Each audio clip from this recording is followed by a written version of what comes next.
soyez comme d'habitude les bienvenus sur Monaco Info. Quels sont les titres que nous allons développer aujourd'hui? Éléments de réponse dans ce sommaire.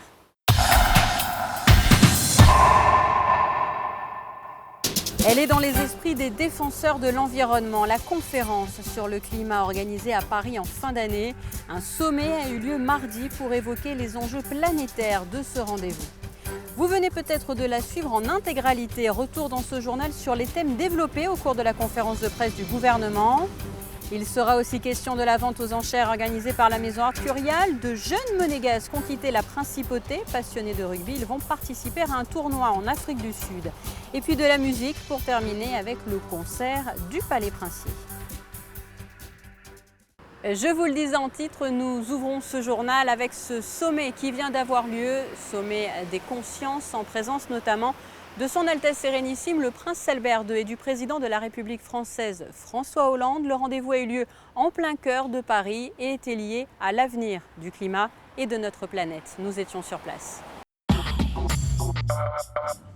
Une semaine, jour pour jour, après le défilé du 14 juillet, c'est à quelques pas des Champs-Élysées que le sommet des consciences a réuni plusieurs personnalités éminentes au siège du Conseil économique, social et environnemental.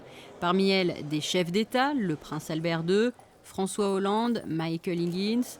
Sur place également sa sainteté Bartholomé Ier, la ministre de l'écologie et du développement durable Ségolène Royal, Kofi Annan, le précédent secrétaire général de l'ONU et bien sûr Nicolas Hulot. Tous ont souhaité inciter les populations à un engagement en faveur de l'avenir de la planète. Cette journée a ainsi donné de l'impulsion à la COP21, grande conférence sur le climat organisée en fin d'année à Paris. It is the worst of times. Cette époque est la pire de toutes, a écrit mon amie la grande océanographe Sylvia Earle. Avant d'ajouter « It is the best of times because we still have a chance ». Mais c'est la meilleure des époques car nous avons encore une chance. Oui, nous avons encore une chance d'enrayer le dérèglement programmé de notre climat. C'est le défi que doit relever notre génération. Alors que les hommes ont longtemps ignoré les périls pesant sur leur environnement, et alors qu'il sera bientôt trop tard pour endiguer le réchauffement climatique, nous nous trouvons à la croisée des chemins. Nous avons pour nous la science qui quotidiennement nous éclaire sur la réalité des dégâts infligés à notre planète. Nous avons pour nous la conscience, issue d'années de mobilisation au service d'une idée qui s'est développée avec une rapidité sans égale. Nous connaissons l'urgence, les échéances vitales pour agir tant qu'il est encore temps.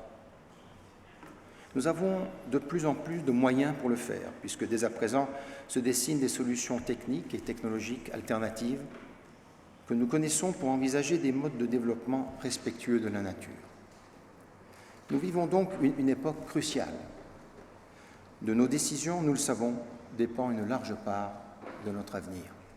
Œuvrer pour l'avenir de l'humanité, développer et encourager l'altruisme pour penser les maux de la planète, des défis importants mais qui peuvent encore être relevés.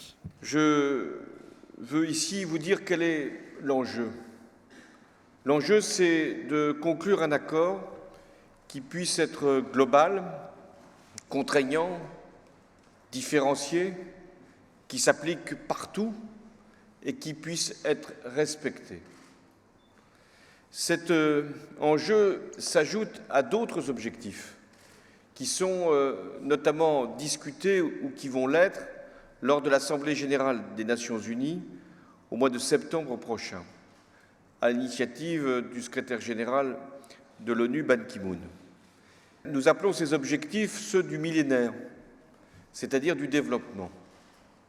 Et ces deux négociations, celle du climat, celle du développement, se conjuguent l'une l'autre pour porter notre planète au niveau qui est celui du respect. Nous avons besoin de tous pour parvenir à ces accords. Besoin des chefs d'État et de gouvernement qui représentent la légitimité, besoin des acteurs locaux qui s'engagent, besoin des entreprises, mais nous avons aussi besoin des citoyens du monde. Ce rassemblement de grandes figures morales et d'autorités religieuses a aussi permis de lancer un appel « Climate, why should I care ?» Le climat, pourquoi devrais-je m'en soucier? La réponse est pourtant simple et évidente. Quel est le plus grand risque? C'est qu'un jour nos enfants nous détestent. Nous disent mais attendez, vous fichez de nous, vous aviez tous les outils. La technologie elle est déjà assez brillante. L'économie, si on cherche l'argent, il est là. La seule chose qui nous fait défaut, c'est une volonté, une intelligence collective. Et c'est ce message-là que toutes les autorités morales, spirituelles et parfois religieuses, il n'y a pas que des religions et des confessions ici, même s'il y a une magnifique palette, doivent porter aux responsables politiques. À Paris, vous n'avez pas le droit d'échouer. Vous n'avez pas le droit d'être petit. Voilà, vous devez être grand. Mandela disait « nous rétrécir ne rend pas service au monde ». Eh bien, on doit se grandir et c'est le message que l'ensemble des confessions, d'autorités morales, de prix Nobel, d'anciens chefs d'État délivrent aux responsables politiques actuels. Nicolas Hulot qui a pu rencontrer son Altesse Sérénissime, le prince Albert II, le souverain qui s'est également entretenu avec plusieurs personnalités du Brésil agissant en faveur de la planète. Au cours de ce sommet, le chef d'État monégasque était notamment accompagné par l'ambassadeur de Monaco en France et par le vice-président de la Fondation Prince Albert II, son Excellence Bernard Fautrier. La Fondation a d'ailleurs signé la déclaration de Greenpeace in Action. Et nous suivrons pour vous la COP21 du 30 novembre au 11 décembre. Retour en principauté où a été organisée ce mercredi la traditionnelle conférence de presse du gouvernement princier. Le ministre d'État et les conseillers de gouvernement ont évoqué plusieurs points liés à l'actualité. Vanessa Dessy vous livre plus de précisions dans ce reportage. Une trentaine de réfugiés chrétiens en provenance du Moyen-Orient accueillis en principauté. Voici l'une des thématiques fortes détaillées à l'occasion de la conférence de presse du gouvernement princier. Au vu de la situation mondiale, la principauté entend prendre une part active à sa mesure à l'effort consenti par de nombreux pays. À la demande du prince souverain, le gouvernement princier a décidé de mettre à disposition d'une part des logements sur la commune de Beausoleil qui lui appartiennent, à peu près une dizaine de logements, et d'accueillir en principauté dans deux logements, deux familles qui sont actuellement réfugiées dans des camps et qui souhaitent pouvoir quitter ce milieu particulièrement difficile. La cancade de l'Émilie, c'est très important puisqu'il permet à Monaco de s'associer aux actions du Haut-Commissariat aux réfugiés, d'une part sur l'action de long terme, par exemple pour des projets au Maroc qui sont importants. Ensuite, pour des ressources humaines, par exemple, l'État fournit un volontaire monégasque au Maroc actuellement à Rabat, qui participe aux missions du HCR, et bien évidemment à toutes les questions d'urgence qui se posent en matière de réfugiés qu'on voit chaque jour plus importantes et qui imposent des moyens notamment financiers auxquels Monaco, à sa mesure, participe régulièrement. En matière d'économie, les évolutions entre le budget primitif et rectificatif concernent autant une hausse des recettes que des dépenses. Ces résultats témoignent une fois de plus de la bonne santé économique monégasque. Au volet urbanisme, retour sur le dossier Villa Ida. L'élaboration d'un projet de plus grande ampleur a été dévoilée. Le gouvernement a fait des propositions très ambitieuses au Conseil national pour le devenir de ce quartier. Relogement du phare, construction d'une nouvelle école maternelle, logement domaniaux et formules pour les enfants du pays. Plusieurs choix stratégiques doivent dorénavant être discutés avec la Haute Assemblée. Dans le secteur social, un point sur l'attribution d'appartements adaptés pour les personnes à mobilité réduite. Cette décision a été appliquée pour la première fois au jardin d'Apolline, a été poursuivie avec l'Hélios et tout récemment à la Tour Odéon. Depuis 4 ans, le gouvernement a mis en place une politique volontariste au bénéfice de personnes handicapées. C'est une mesure parmi beaucoup d'autres qui font que le gouvernement place effectivement la politique en faveur des personnes handicapées et à mobilité réduite parmi ses priorités. Depuis 2011, le gouvernement a décidé donc que dans chaque immeuble domanial construit, un quota d'environ 3% d'appartements, un appartement sur 30 donc environ, serait désormais adapté et mis à disposition des personnes handicapées ou des personnes qui deviennent à mobilité réduite. Nous pensons notamment aux personnes âgées qui parfois après ont des difficultés pour demeurer dans leur appartement quand justement il n'est pas adapté à l'évolution de leur mobilité.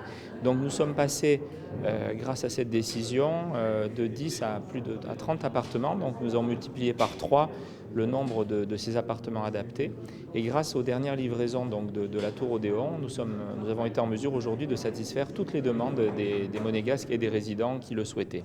En termes de communication, bilan de l'ouverture de la page Facebook du gouvernement. Avec plus de 1300 fans en tout juste 2 mois et près de 200 personnes qui interagissent par jour, ce nouvel outil de communication a été accueilli avec enthousiasme auprès du grand public. Un bilan plutôt positif, nous avons atteint nos cibles puisque les premiers fans sont les résidents à Monaco et les pendulaires, donc les Français qui viennent travailler ou les Italiens qui viennent travailler à Monaco. Nous n'avons pas encore un nombre d'abonnés suffisant, mais nous allons tout faire maintenant dans cette deuxième phase pour développer ces fans fidèles. Mais les premières réactions à notre page Facebook sont bonnes et donc nous sommes plutôt satisfaits du démarrage qui est un peu lent, mais c'est normal. Alors, je pense que Twitter diffuse des informations assez officielles, institutionnelles, importantes. Par exemple, les alertes météo, elles sont aussi sur Twitter. Page Facebook, c'est plus convivial, c'est plus réactif. Et donc, ce que nous espérons, c'est instaurer une sorte de dialogue avec les fans de Facebook abonnés à notre site. Et sachez que le gouvernement a annoncé le lancement d'une partie Histoire et patrimoine sur son site internet, en étroite collaboration avec Thomas Fouilleron, directeur des archives et de la bibliothèque du Palais Princier. Ces informations richement illustrées soulignent donc l'importance historique, évoquent des événements, des personnages et des lieux fondateurs pour l'identité de la principauté. Et retrouvez l'intégralité de cette conférence de presse dans une quarantaine de minutes sur Monaco Info. Direction à présent l'hôtel Hermitage, où la maison Arcurial propose une série de ventes aux enchères. Elle regroupe notamment des automobiles, de la joaillerie et de l'horlogerie. Mercredi a été marqué par la vente aux enchères Hermès Vintage, suivie de très près par Émilie Rousseau. Elle nous avouait ne pas avoir cédé à la tentation. Voyez son reportage. Pour la 10e année consécutive, Arcurial a pris ses quartiers d'été à l'hôtel Hermitage. Depuis le 18 juillet, plusieurs enchères de prestige se sont succédées dans la salle Belle Époque, réunissant une sélection d'œuvres d'art et d'objets de collection, de joaillerie, de mode et même de voitures de collection. 2 limousines de la Calas ont par exemple été adjugées mardi à 100 000 et 89 000 euros. Ce mercredi, la vente Hermès Vintage a elle aussi été un succès, rassemblant une clientèle internationale fan de la marque à la calèche. On pouvait notamment retrouver des modèles mythiques comme le Kelly ou le Birkin, mais aussi des modèles uniques à l'image de cette pièce customisée ou ce Birkin serti de saphir rose qui a été adjugé à 165 000 euros. La marque Hermès et la principauté aussi ne peuvent faire que bon ménage, donc les clients sont habitués, certaines personnes viennent même de Chine spécialement pour la vente. On sent que l'esprit collection qui s'ajoute au caractère client d'objets de luxe, en fait c'est une recette et une alchimie qui fonctionne bien.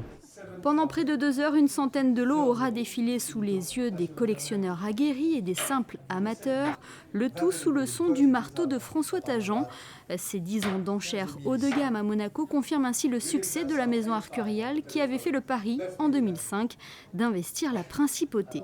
10 ans, c'est un vrai anniversaire, donc on y a dispersé près de 8000 objets depuis 10 ans, avec évidemment toujours en point d'orgue les bijoux, l'horlogerie de collection et puis Hermès Vintage, auxquels s'ajoutent parfois des voitures comme on l'a vu cette année avec les 2 Mercedes de la Calas. On avait vendu aussi une partie des collections de la collection princière d'automobiles il y a quelques années. On y fait aussi de temps en temps de l'art contemporain. Mais c'est vrai que le fer de lance de notre activité ici, c'est tout ce qui touche finalement à l'univers du luxe. Et on y est bien finalement à Monaco, les résultats sont bons. Les clients sont évidemment assez enclins à nous confier des choses parce que nous les vendons à Monaco. Et le caractère prestigieux de la principauté accompagne assez bien ces objets du luxe. Et c'est la raison pour laquelle Arcurial a décidé depuis peu de s'implanter davantage en principauté en ouvrant un bureau ici à Monaco. Bureau qui a pour volonté d'organiser pour la première fois une 2e session de vente qui devrait avoir lieu en janvier 2016. Adjugé 28 000, merci, 28 000. Les jeunes que vous allez découvrir dans un instant sont beaucoup moins intéressés par les sacs que par le sport et c'est bien normal puisqu'il s'agit de jeunes rugbymen de la Principauté. Ils étaient du côté du Stade Louis II mardi, prêts à s'envoler pour l'Afrique du Sud dans le cadre du South Africa Monaco Exchange. Frédéric Elion a pu les rencontrer. C'est une belle aventure humaine et sportive, une expérience que les jeunes rugbymen monégasques ne sont pas prêts d'oublier. Mardi, les U16 rouges et blancs étaient réunis sur le parvis du stade Louis II avant un grand départ pour l'Afrique du Sud, dans le cadre du South Africa Monaco Rugby Exchange, projet initié par la Fondation Princesse Charlène de Monaco en partenariat avec la Fédération monégasque de rugby. Après un premier acte en avril où de jeunes Sud-Africains défavorisés sont venus participer au tournoi de Sainte-Dévote à Monaco dans la catégorie U12, avec également un séjour à Toulon au plus près du RCT. C'est donc l'heure du match retour en Afrique du Sud avec les U16 ce coup-ci. Oui, effectivement, là c'est le match retour et je crois que grâce à la Fondation et à la SARLA, South Africa Rugby Legend, ils nous ont mis les petits plats dans les grands vraiment. Ça va faire un rêve incroyable pour ces enfants. Jouer à l'Ellis Park, c'est quelque chose de magique. Même peu d'internationaux l'ont fait, donc pour eux c'est magnifique. L'Ellis Park, un stade de 60 000 places situé à Johannesburg où les U16 monégasques participeront samedi 25 juillet à un match de rugby à 7 contre leurs homologues sud-africains en levée de rideau du match Afrique du Sud-Nouvelle-Zélande, deux des meilleures nations au monde. On va jouer devant 85 000 personnes à l'Ellis Park contre l'Afrique du Sud, donc c'est une grande expérience et c'est super pour nous. On est d'abord très heureux de partir en Afrique du Sud pour ce déplacement et ça faisait longtemps qu'on attendait ça. Du coup, on est très honorés de représenter la principauté en Afrique du Sud et vraiment on remercie beaucoup la fondation de la Princesse Charlène. Vraiment, c'est vraiment gentil. Pour moi, tous fans de rugby, alors c'est quelque chose d'inoubliable. Ça va être super, c'est quelque chose de beau. C'est comme une finale de Coupe du Monde, c'est pareil. Moi personnellement, j'ai jamais vu ça en vrai. L'année dernière, on le regardait à la télé et là, cette année, on va pouvoir jouer en levée de rideau, donc c'est énorme. Outre ce tournoi international de rugby à 7, les jeunes monégasques suivront aussi un programme touristique et visiteront plusieurs sites de Johannesburg. Du sport à la musique avec ces rendez-vous que vous suivez très certainement. Les mélomanes sont ravis, les concerts du Palais Princier ont repris et José Sacré revient dans ce reportage sur le concert du week-end dernier. Dimanche 19 juillet, le premier concert au Palais Princier de la saison 2015 était organisé dans le cadre de l'année de la Russie à Monaco, avec la présence d'une délégation russe invitée par son Altesse Sérénissime le prince Albert II de Monaco. Quelques minutes avant le concert, le prince souverain a rejoint ses invités sur la terrasse du premier étage du palais. À ce moment, Madame Olga Golodets, vice-premier ministre du gouvernement de la Fédération de Russie, a présenté ses cadeaux pour les enfants princiers. Le prince et ses invités ont ensuite rejoint la loge princière pour assister à ce qui restera comme l'un des grands moments de musique et d'émotion. L'Orchestre Philharmonique de Monte-Carlo était en effet dirigé par l'un des chefs d'orchestre les plus prestigieux de la planète, chef charismatique de l'orchestre et du théâtre Mariinsky de Saint-Pétersbourg, le maestro Valéry Gergiev.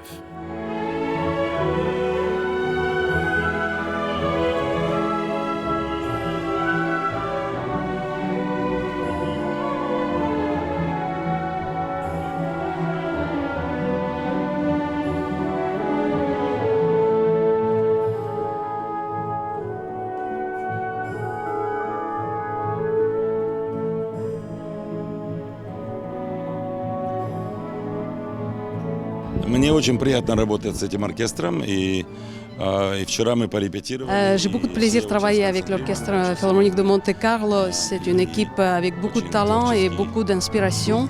Et on a fait les répétitions hier soir, mais aussi aujourd'hui. En plein air, l'acoustique est bonne et je suis consciente que le public va apprécier. Доставит удовольствие, и надеюсь, публике тоже.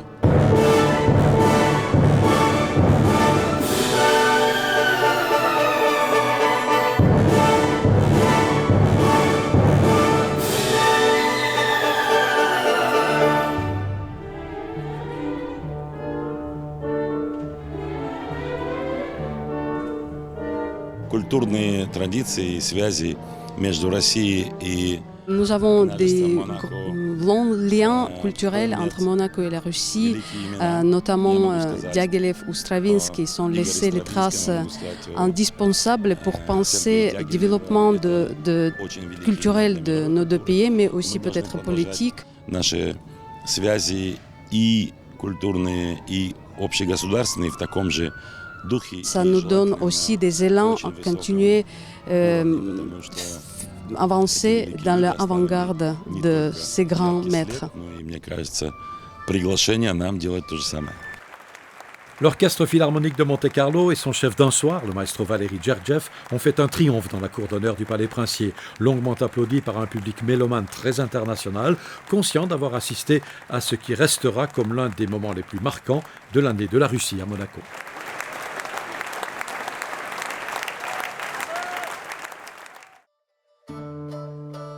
Société Générale Private Banking vous présente la météo.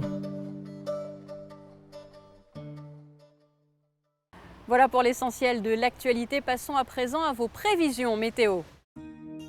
Jeudi, un soleil très chaud, de rares nuages, peu de vent malheureusement, température comprise entre 27 et 31 degrés. Vendredi, prolongement de la période de temps sec et largement ensoleillé. Samedi, du soleil à peine gêné par quelques nuages dans la matinée, comptez jusqu'à 30 degrés pour les maximales. Et puis dimanche, persistance de la forte chaleur et du beau temps. Voilà, vous venez de l'entendre, de fortes chaleurs encore, donc n'hésitez pas à vous hydrater très souvent. Je vous laisse à présent avec la suite de votre programme sur Monaco Info et n'hésitez pas, vous savez bien sûr que l'actualité monégasque, c'est aussi sur le www.monacochannel.mc. À très bientôt. La météo vous a été présentée par Société Générale Private Banking.